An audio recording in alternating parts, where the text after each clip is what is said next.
বরগুনার পাথরঘাটা থেকে সরাসরি যুক্ত হচ্ছেন সহকর্মী তাওহিদুল ইসলাম শুভ। শুভ, বরগুনাতে সবচেয়ে বেশি ডেঙ্গু আক্রান্ত হওয়ার কারণ কি, আর প্রশাসনের পক্ষ থেকে এখন পর্যন্ত কোনো উদ্যোগ নেওয়া হয়েছে কিনা জানাবেন। আমি এখন রয়েছি পাথরঘাটা সরকারি হসপিটালে। আমি বলতে চাই, সরকারি হসপিটালে প্রতিদিন কিন্তু ডেঙ্গুর রোগী আসছেন এক এক করে, এবং এর পেছনে সব থেকে বেশি সমস্যা মনে হচ্ছে এখানকার যারা রয়েছেন ডাক্তার এবং যে এখানকার যারা কর্তৃপক্ষ রয়েছেন তারা কিন্তু বলেছেন যে সরকারি হসপিটালের আশেপাশেই রয়েছে ময়লা আবর্জনার স্তূপ।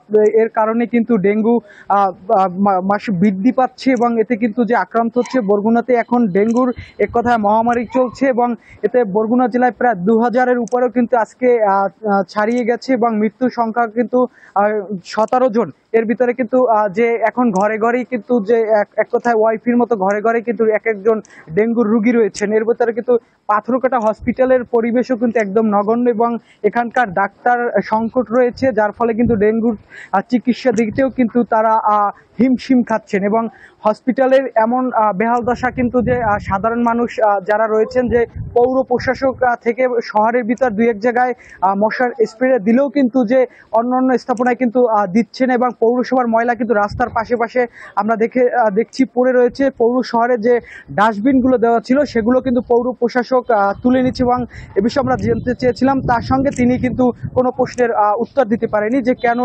ডাস্টবিনগুলো নেওয়া হয়েছে, এবং পৌরবাসীর যে বাসাবাড়ির যে ময়লা আবর্জনা সেগুলো কিন্তু এখন রাস্তায় স্প্রে হচ্ছে। এতেই কিন্তু মশার উপদ্রব বাড়ছে বলে কিন্তু অনেকে সচেতন মহল যারা রয়েছেন তারা কিন্তু মনে করছেন। আর এমন পরিস্থিতি হলে কিন্তু সামাল দেওয়া কিন্তু কঠিন হয়ে দাঁড়াবে, কারণ এই হসপিটালে কিন্তু মোট একজন ডাক্তারই কিন্তু চিকিৎসা দিচ্ছেন এই প্রায় 3.5 লক্ষ মানুষের। এতে কিন্তু যে চরম বিপর্যয়, এবং সচেতন মহলের দাবি দূরত্ব যেন এই কর্তৃপক্ষ তাদের নজরে নেয়, যে এই ময়লা আবর্জনা নির্দিষ্ট একটি জায়গায় প্রতিদিন ফেলানো, এবং যে পৌর প্রশাসনের পক্ষ থেকে প্রতিনিয়ত যেন মশার স্প্রে করা হয় পুরো পৌর শহরে সহ গ্রামগঞ্জেও। কিন্তু এখন গ্রাম থেকে শহর কিন্তু সকল জায়গায় ছড়িয়ে গেছে এই ডেঙ্গু।